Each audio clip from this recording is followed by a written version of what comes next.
Gopi Janavalabha Girivaradari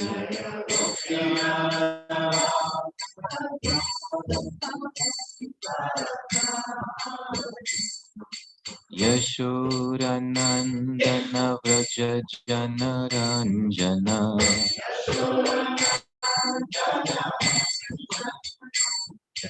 Yashodanandana Vraja Janaranjana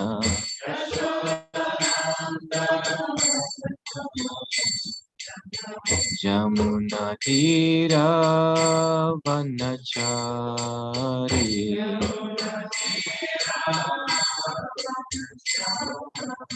Jamuna Tira Vanachari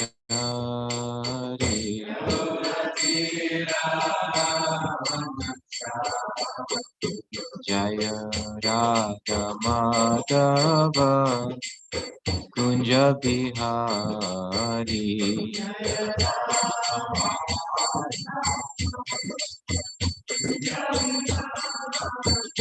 Jaya Radha Madhava Kunja Bihari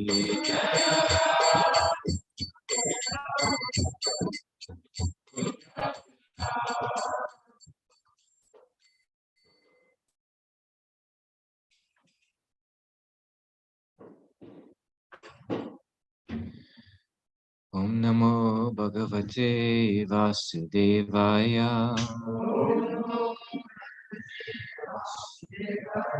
Om Namo Bhagavate Vasudevaya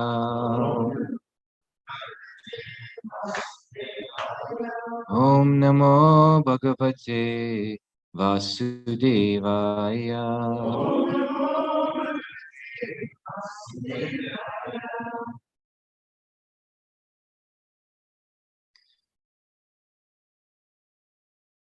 Nice to be with all of you this morning.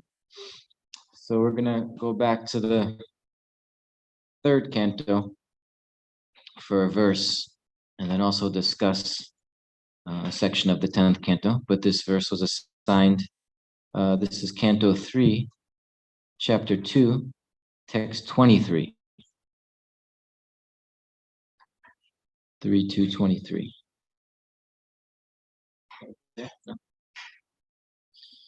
So we'll read the Sanskrit. Yeah. Sorry.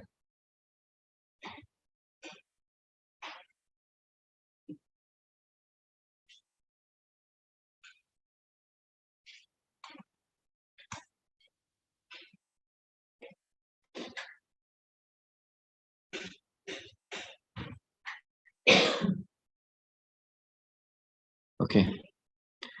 Aho Bakiyam Stanakalakutam Jigam Sayapaya Yadapyasadvi Devegatim Datuchitam Tatonyam Kamvadayalam Sharanam Vrajema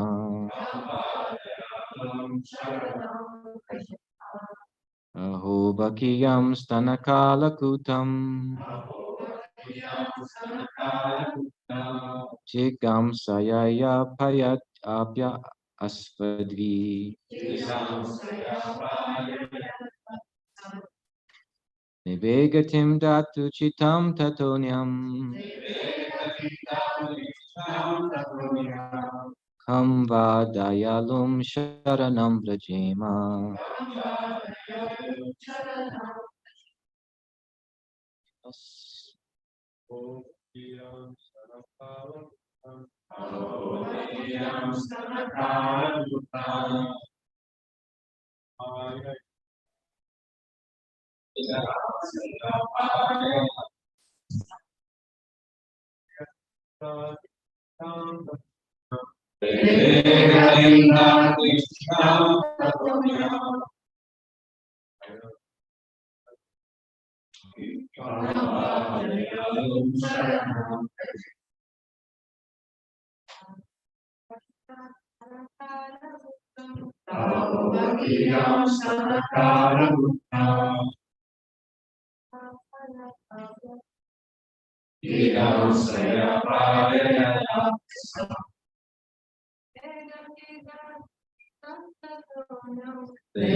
We can read the word for word together.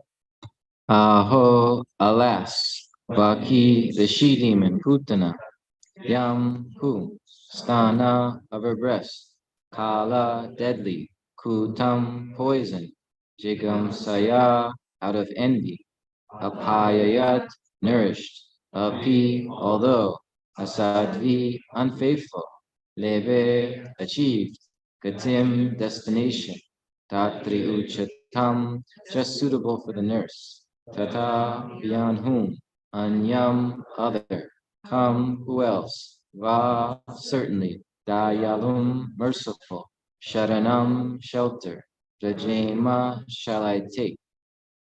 Translation and purport by His Divine Grace A.C. Bhaktivedanta Swami Prabhupada.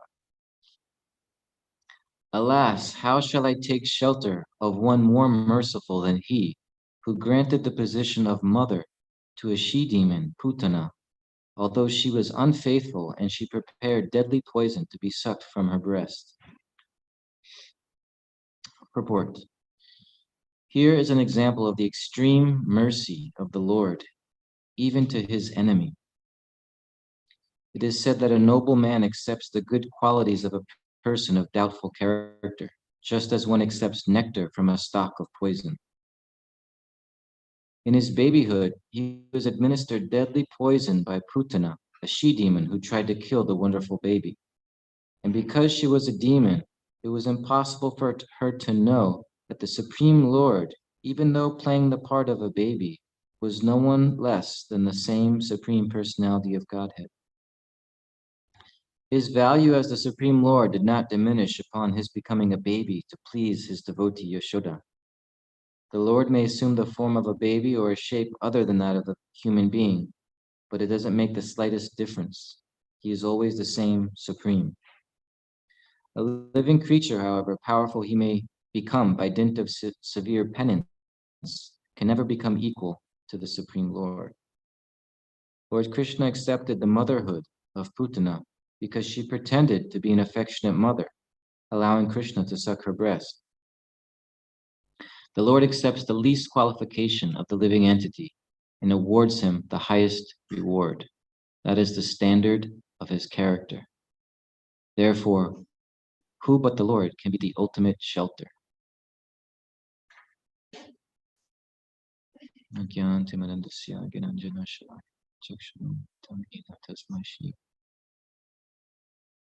Namo Vishnu Pai Krishna Prishtai Bhutale Srimati Bhaktivedanta Swami Shri Saraswati Devi Gauravani Pachari Nirvishesha Shunyavad Shri Shri Krishna Chaitanya Prabhu Nityananda Shri Advaita Gadadhar Shivasade Gaura Bhakta Vrinda Hare Krishna Krishna Krishna Hare Hare Hare Rama, Hare Rama, Rama Rama, Hare Hare.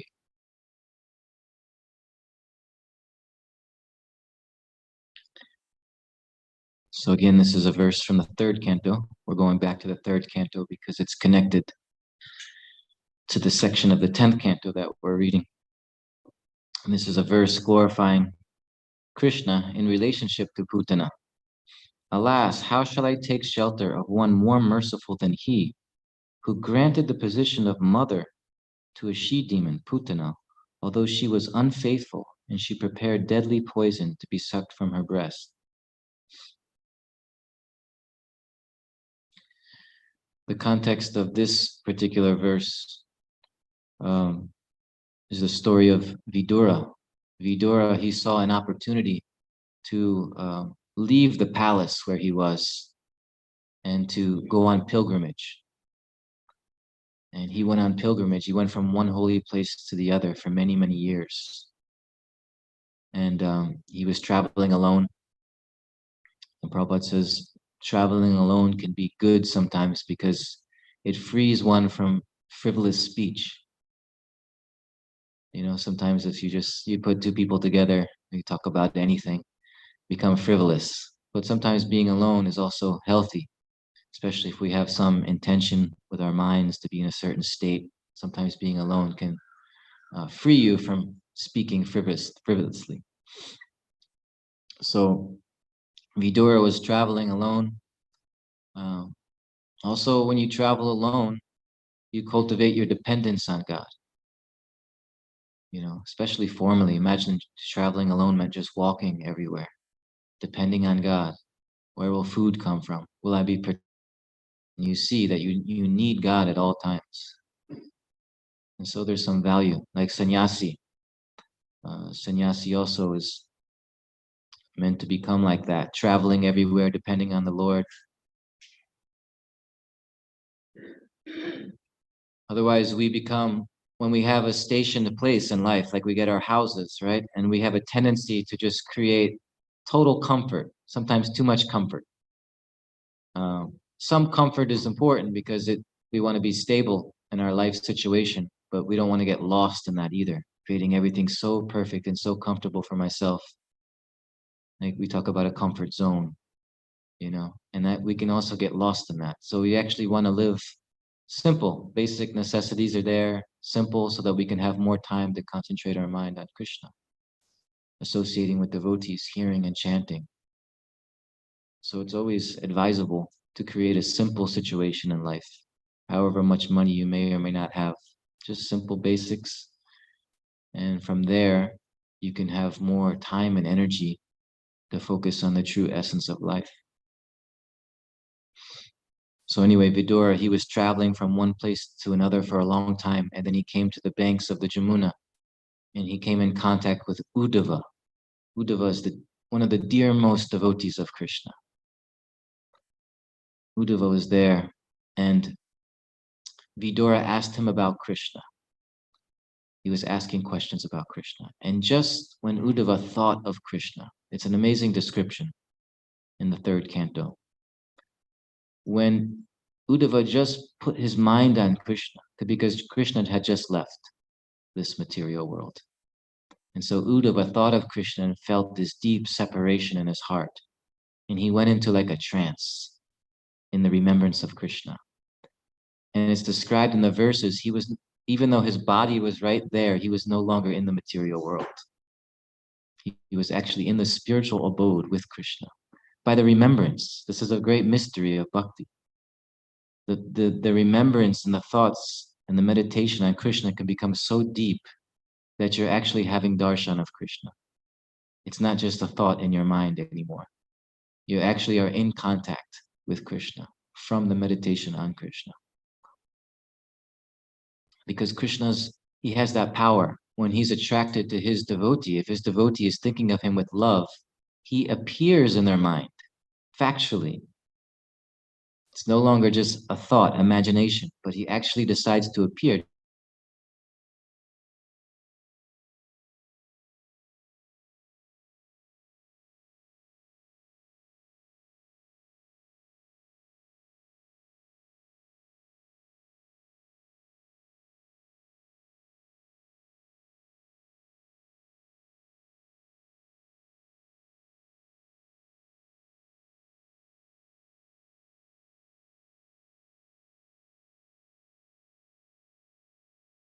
manifest to us in the deities, and it's not just anymore a material form.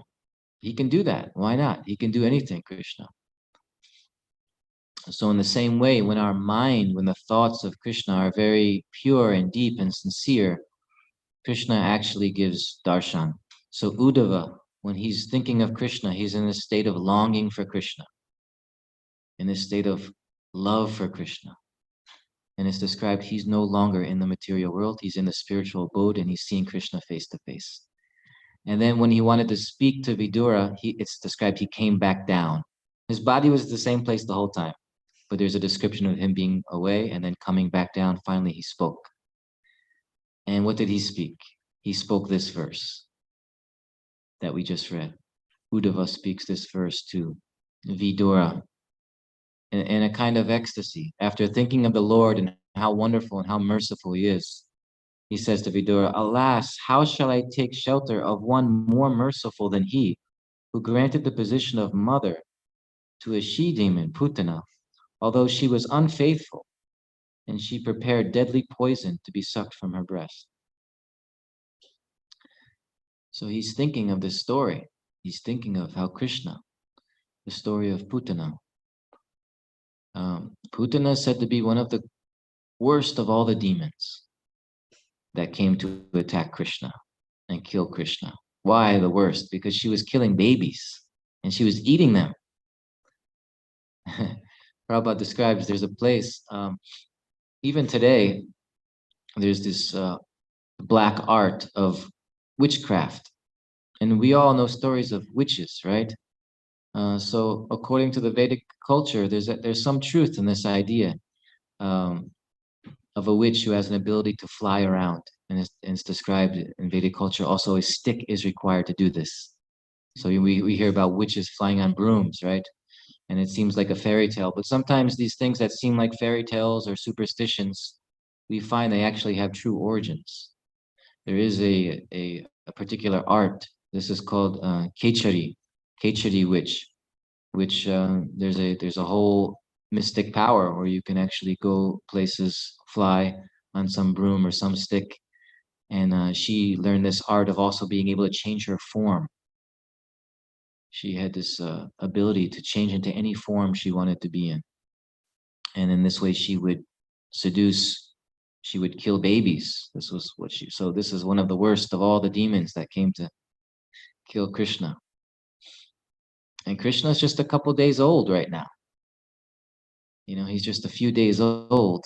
And this demon comes, and she comes in the form of a beautiful woman. She comes into Vrindavan.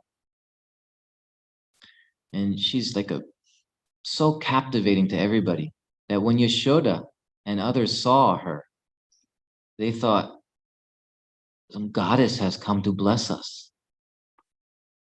And she was so captivating that she walked right into the house of Nanda Maharaj to go straight to Krishna, and nobody stopped her because they just thought, this beautiful goddess, she's coming to bless us. It's so auspicious. She's so beautiful. She's so graceful.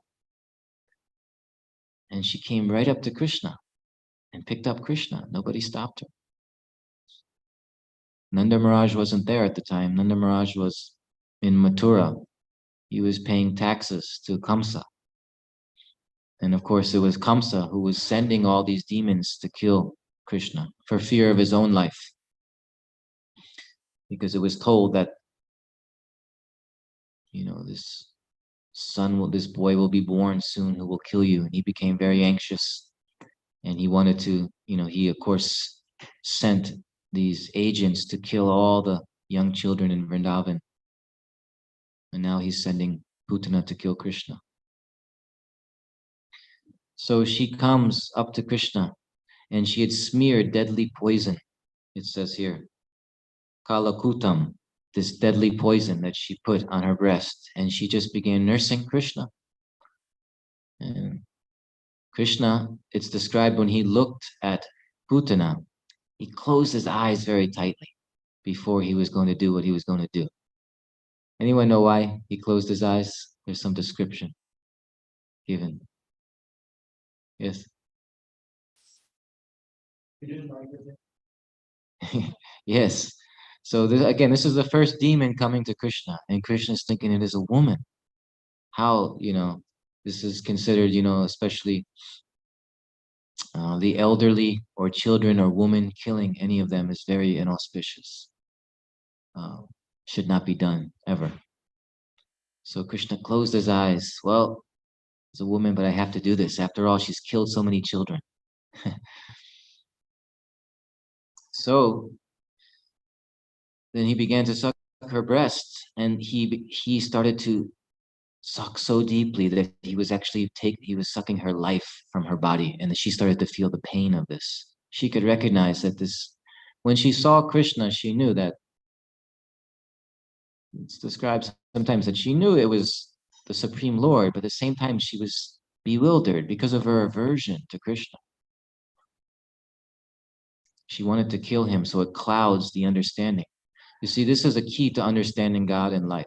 So many people say, God does not exist, or the reason why they can't perceive God is not because they haven't got enough evidence yet, or there's not good proof.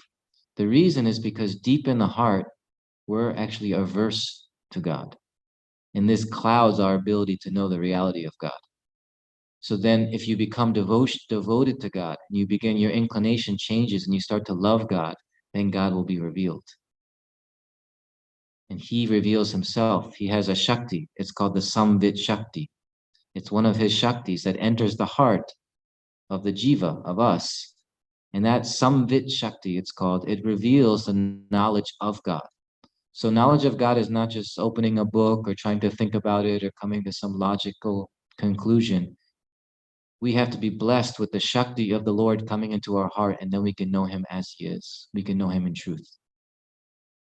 But if we're averse to God in the heart, then we'll never have an experience, we'll never have a perception, we'll never have a true understanding. So because Putana was averse to Krishna, even though she's understanding this may be the Supreme Lord, but still I will kill him. She still thought she had the power to kill him. It shows how cloudy her consciousness was, not able to see.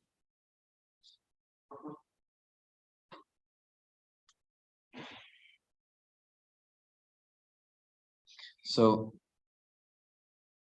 then she's, her very life is going away from her, and she starts screaming and howling. And then, it's described this particular form of a beautiful woman was not her actual form.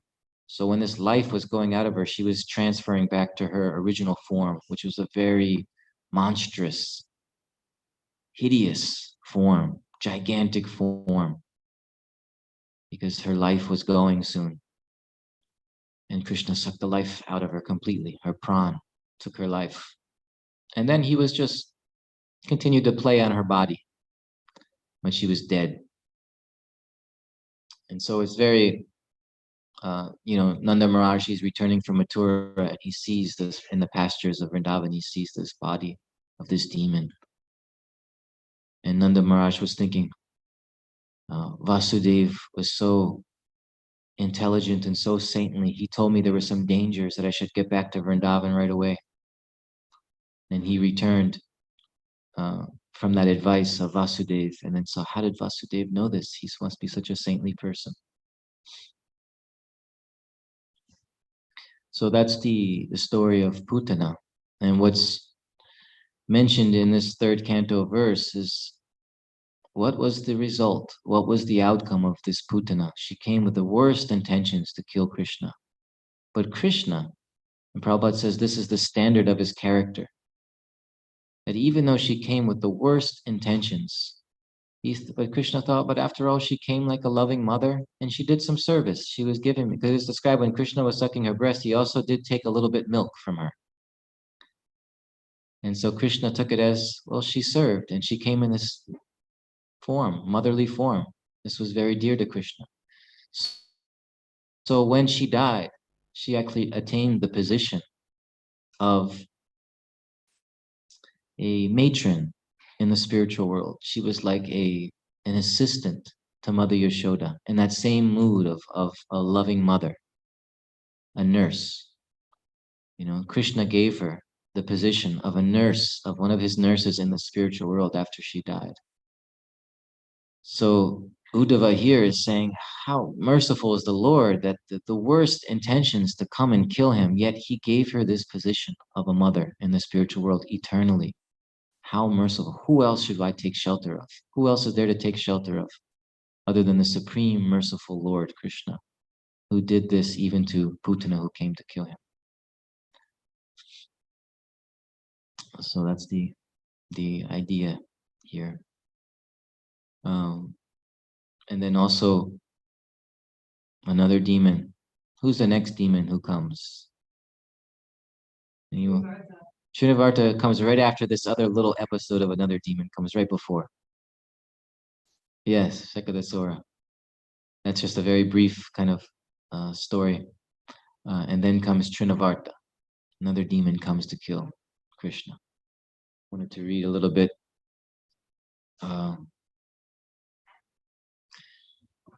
Just what Prabhupada writes in the summary of that pastime. And then we'll stop for a few minutes and see if you have any thoughts, or let's check the time. Yeah, we're good. Okay, this is chapter 7 of the 10th canto. I'm just going to read a little bit from the summary. By the way, this story of Putana, there's a very nice, something like an essay that's written by Bhaktisiddhanta Saraswati Thakur on Putana. Because Bhaktivinoda Thakur also, he describes how these different demons, they also represent anarthas within the heart of all of us. So there are many anarthas. Artha means something of value. Anartha means something useless, something of no value that we've somehow acquired due to our contact with the material energy. We've acquired anarthas, useless things that harm us and harm others, basically. So each of these demons represents one of the anarthas that are in our hearts. So Putana, she represents the anartha of being like a false guru or a false teacher, a pseudo guru. We also have this tendency also to act like gurus, to act like we know what we're talking about when we don't. Something like that, to become teachers of others when we ourselves, to actually be a true teacher, one has to have heard from a true teacher. And then we can actually say that one has to hear from a bona fide guru, and then one has knowledge and can share that. But if we speculate on our own and act like teachers in this world, then also this is an anartha, that tendency is an anartha. So Bhaktisiddhanta writes a whole essay on this point. And he says, just like Krishna coming into this world, when a baby comes into this world, immediately that baby is surrounded by so many pseudo-gurus.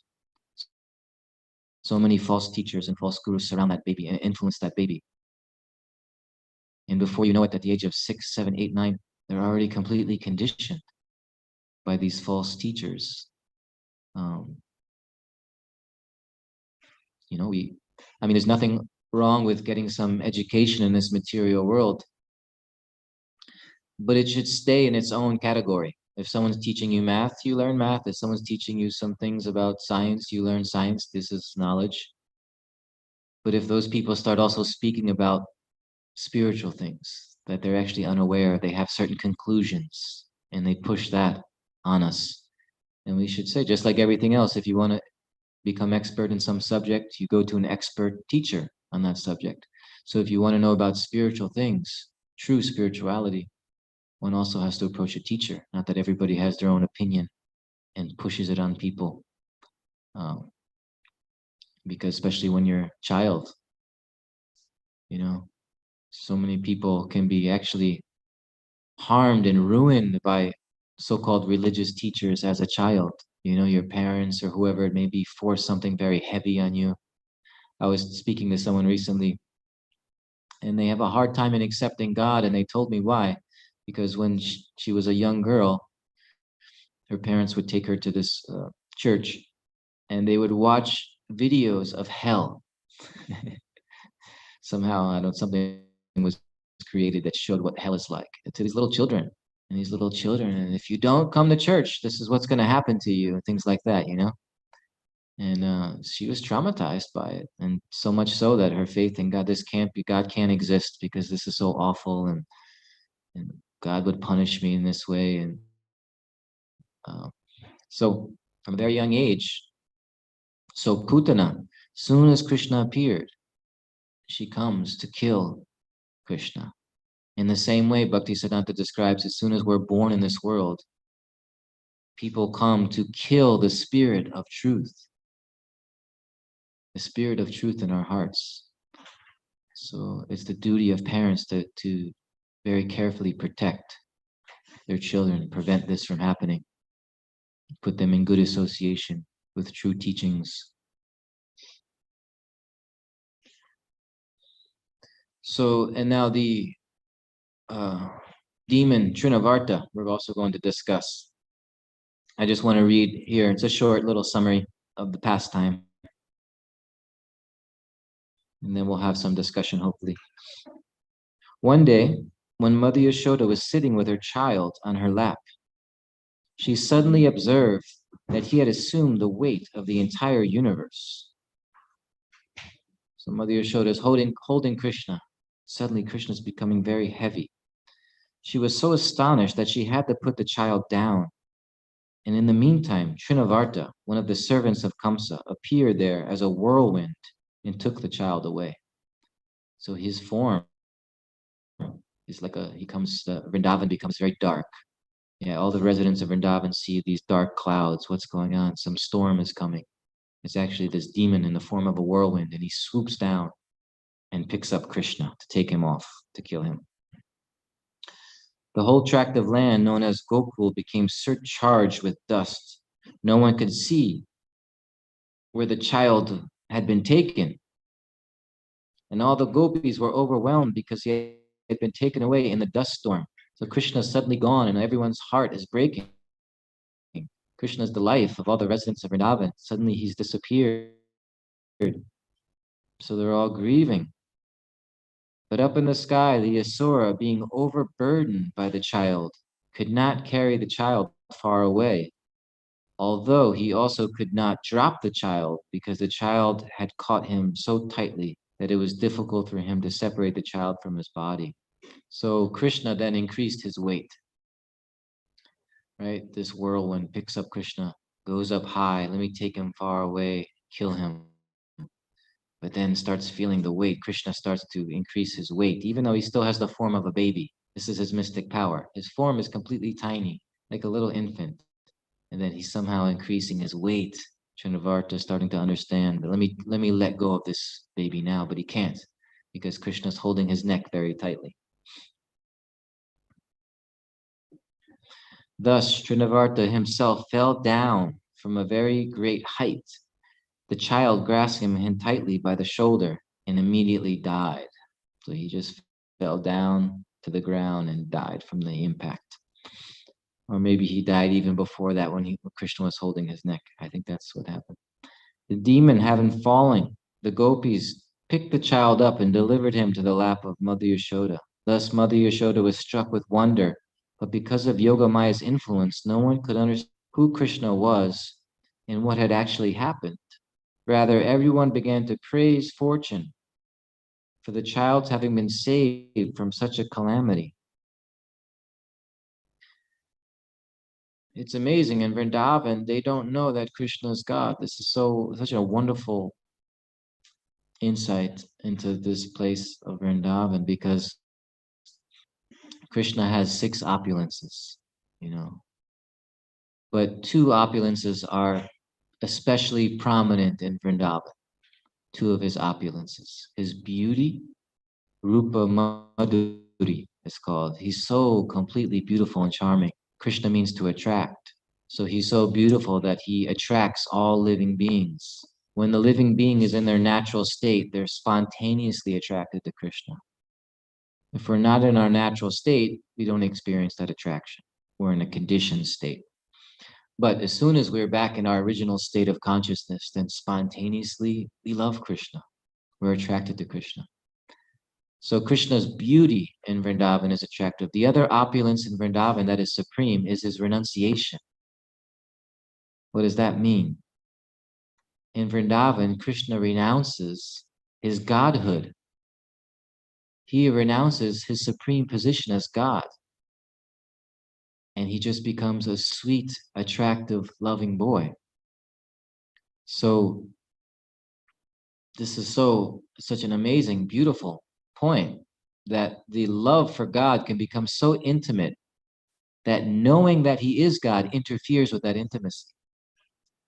Right? It's like sometimes, you remember that movie?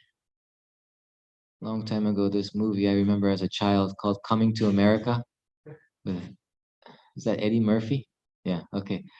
So that movie, um, he's a great prince, but being a prince, being very powerful, sometimes prevents others from being intimate with you.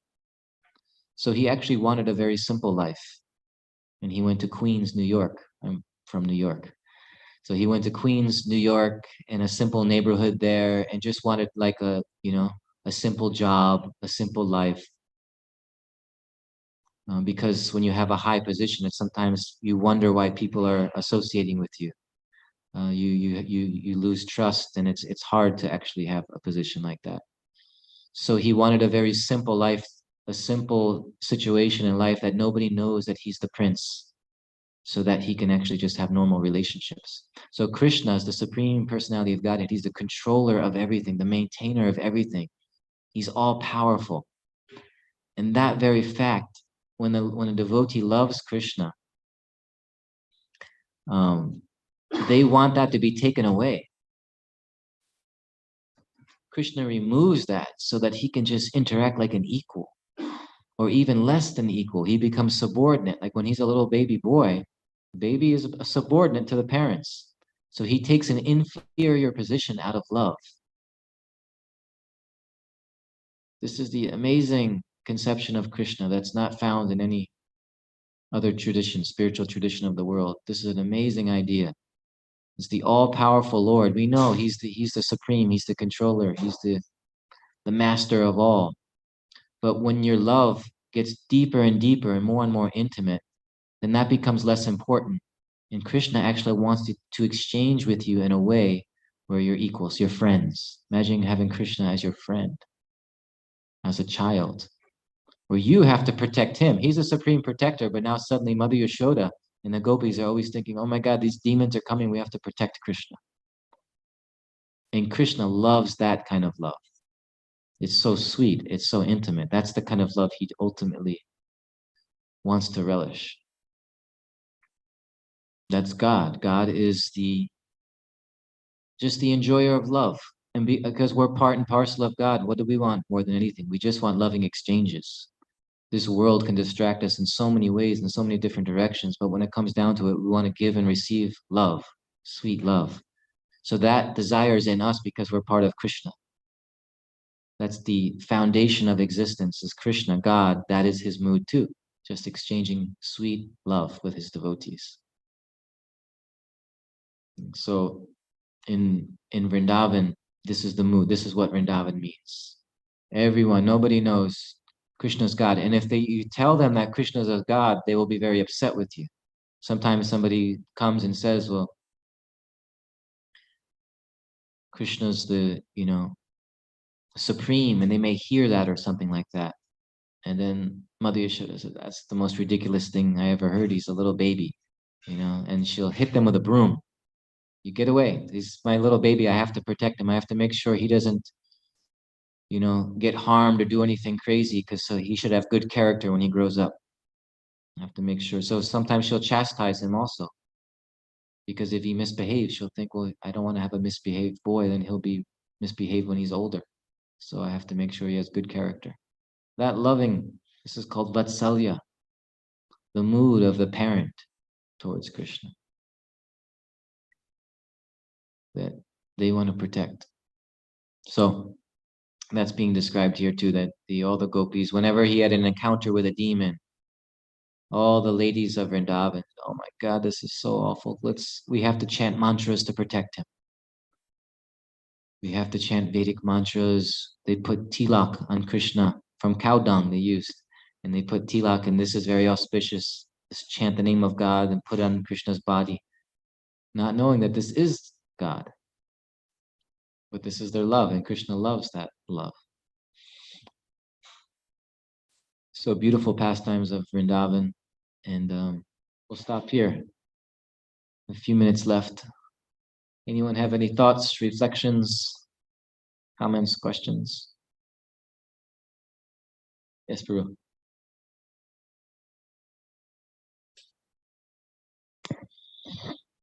One quick comment on how the devotees in Vrindavan react when they find out he's God.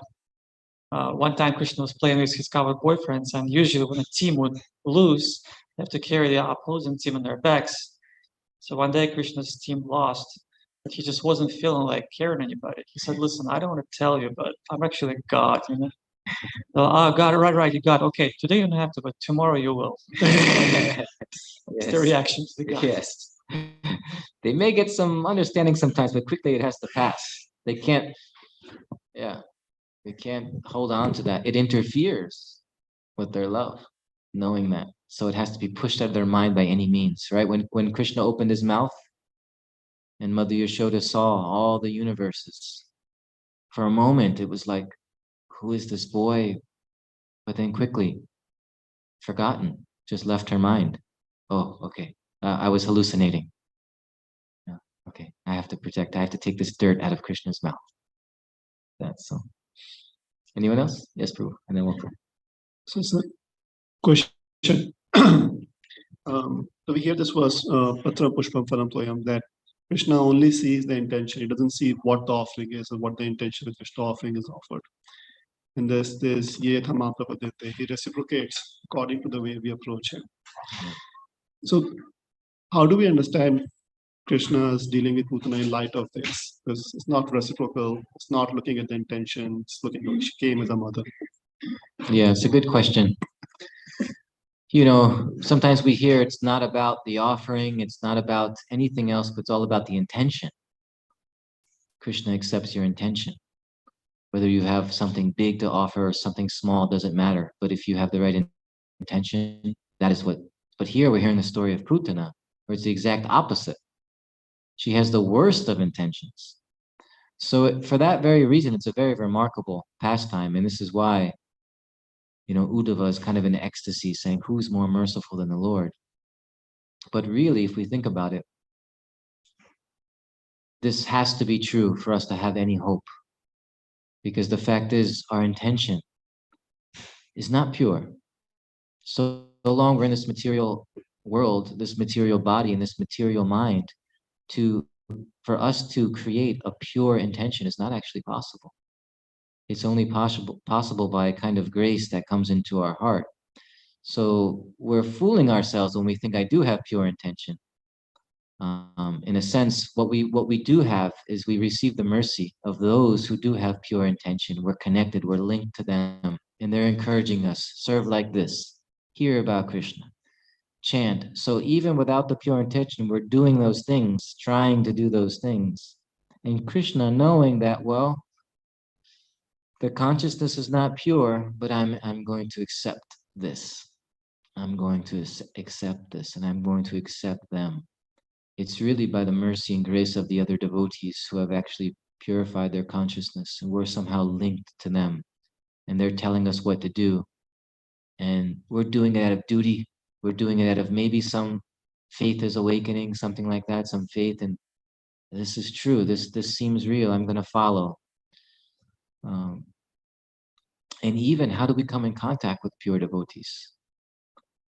You know, it's described also that the reason why this blessing has come upon us, sometimes it's just the mercy of the devotees. They're just wandering this world, and we may somehow or other come in contact, and we're blessed. And also it's described this term agyata sukriti, that we do something to serve. We do some kind of service unknowingly, which means no intention. So unknowingly, we do some kind of service. Maybe some devotee is around us, and we just say, "Oh, that was a nice point," or "This is a nice person," or that's service. Unknowingly, we're actually starting our spiritual lives. Or you eat some prasad. Unknowingly, some devotee may give prasad to somebody because it's offered to the Lord. They don't know what they're eating or what the effect will be. There's no intention of God. They're not even thinking about God. But if they eat it, if they somehow just eat it, Prabhupada says when you distribute books, if they just touch the book, they'll be benefited. Their spiritual life begins. You just touch the book. So in all these ways, agyata means unknowing, unintentional, but now somehow the whole spiritual life is opened up by Krishna's grace. But this is a very remarkable pastime for that reason, because the intention to kill is even worse than just not knowing, right? It's actually, so therefore, how wonderful is Krishna that he just saw the good. He saw, "Oh, mother is coming to give me some milk." And he accepted that. Krishna's mercy is unfathomable. So yeah, I think we're anyone. Oh, sorry, yes, there was another. Yeah, we have a couple minutes. Hare Krishna Prabhu, thank you very much for this wonderful class. I was wondering, so since when we're in the spiritual world, we're always doing the kind of our spiritual dharma, right? We're doing the exact thing that we are kind of truly meant to do as our true selves. Does that mean Putana, her spiritual self, was actually a mother, and then and it just kind of happened that when she was a conditioned soul, that got very perverted, and she became this like witch that killed babies? Is that kind of what's going on? I can't say for sure. I know that I remember there are some Puranas would talk about past lives of Putana and why she took this form as a demoness. But I don't know prior to that, like her spiritual position. I don't know if anybody here does. I haven't heard that. But it's interesting. The way it's put in the verses is that Krishna kind of awarded her this position. It seems more like something given to her out of his mercy, whatever previously was the case. So it's worded that way, but I can't say for sure. I haven't heard her eternal spiritual position. Yeah. Yes.